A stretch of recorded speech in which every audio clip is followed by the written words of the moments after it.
libaluleke ngendlela eyisimanga, linomcebo ongazange ubone,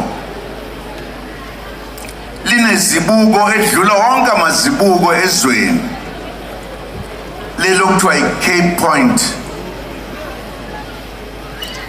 Uma uphuma kulona kukho la ungafiki khona ekugcineni kwezwe noma imaphi, alikho elinye izwe nezibuko elinje. Ingakho bagijima bathi abaze la ngoba ilona lizwe libalulekile leli.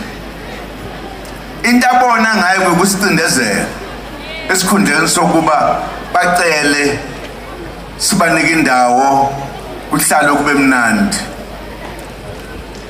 Uma sebesicindezeleke salwa, okokuqala okubalulekile ukuthi ukho konke abakwenza nemphefumulo abayikhipha nezwe